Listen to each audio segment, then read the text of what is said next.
Le marchand de bonheur est mort dans le silence, son échoppe fermée, sans bruit, sans révérence.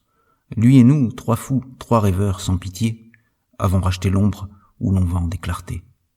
On a repris les clés, la poussière, le flou, un comptoir sans clients mais des rêves partout, des éclats de mirage, un vieux rire en friche, et ce goût de sourire que le malheur triche. On vend du rien, du vent, des éclats d'espérance, on vend du tiens bon, du tu peux de l'enfance. Le bonheur c'est du flou, c'est du presque, du vif, un mot trop court, trop long, un instant fugitif. Il ressemble à la foi, faut y croire pour qu'il vienne, mais gare, crois trop fort, il t'échappe, il t'emmène, un instant de plaisir et le voilà qui fuit, comme l'eau d'un ruisseau qu'on boit sans alibi. Tu crois l'avoir saisi, il t'échappe, il s'efface, c'est un reflet moqueur dans une vitre glace. Tu le vois, il t'ignore et passe sans détour, comme un clown triste au cœur, qui mime les beaux jours. Alors on a pensé, faut bâtir un spectacle, entre rire et douleur, entre braise et miracle, un théâtre ambulant d'illusions partagées, où chacun viendrait nu, les larmes déguisées. Mais ne cherche pas trop, tu risquerais de perdre le goût du sel présent dans un mirage tendre. Le bonheur, il s'invite, il se tient passage, il danse imprévisible à l'oreille de nos âges.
J'ai semé des graines tout au long du chemin, à droite, à gauche, au cœur, parfois pour presque rien. Des espoirs égarés, des élans sans repère, des rêves enterrés sous le poids de la terre. Parfois dans le désert, parfois dans l'abondance, mais toujours en quête d'un peu de résonance. Un écho, une voix, un murmure du ciel, un signe dans la brume, ou un reflet dans l'eau qui appelle.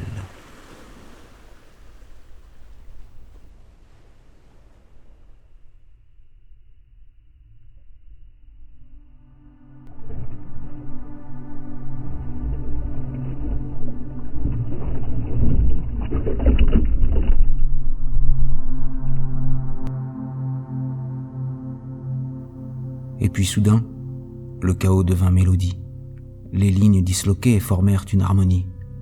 Un tracé tendu, fragile mais cohérent, comme un câble d'acier dans le souffle du vent. Me voilà sur le fil, l'équilibre en silence. Le regard en avant, le cœur en résistance. Chaque pas est compté, chaque doute m'effleure. Mais l'abîme m'élève, autant qu'il me fait peur.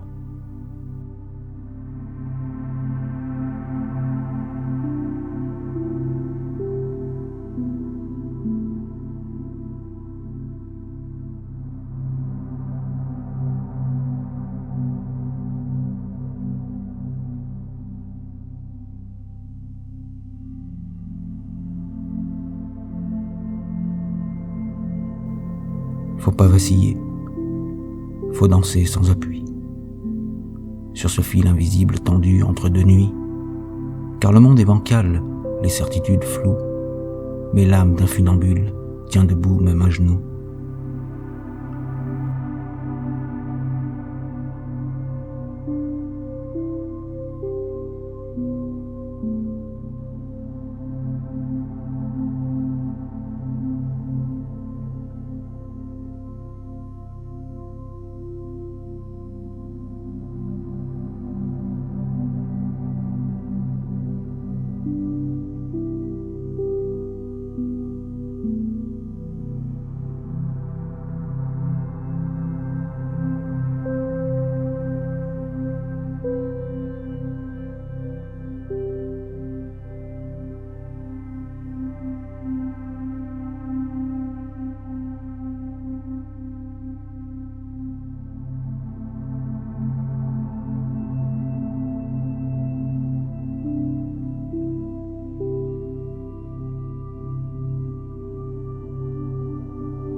Alors je marche encore guidé par la lumière, non pas celle d'en haut, mais celle que j'éclaire, celle qui vient du fond, qui brûle sans détour, et transforme la chute en un plus grand retour.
Je fais plus que j'en parle, et souvent je me tais. Mes actes sont discrets, mes mots des feux trop laids. J'avance dans la brume en silence, sans phare, le cœur un peu trop lourd, le regard quelque part. Je trace sans éclat, sans besoin de fanfare, car le bruit des tambours ne vaut pas une histoire. J'écris plus que je dis, car mes mots me dépassent. Ils coulent comme un fleuve quand ma gorge se casse. Les lettres sont mon cri quand ma voix se retire, des ratures pleines d'âme où mon souffle respire. J'écris quand ça déborde, quand je tiens plus debout, quand l'encre est la seule à comprendre mes coups. Le silence est mon frère, la page est ma sœur, et les lignes en colère m'ont recousu le cœur. Je suis l'enfant des nuits, l'ami des heures calmes. Quand le monde s'endort, je sors sans poser d'armes. Je ne crie pas fort, mais j'écris comme on saigne, et mes vers sont tremblants, mais jamais ils ne feignent. Je n'ai pas l'éloquence que les foules réclament, mais j'ai la vérité que le silence clame. Je fais plus que j'en parle, et si j'en parle peu, c'est que l'action sincère trouve toujours des heureux.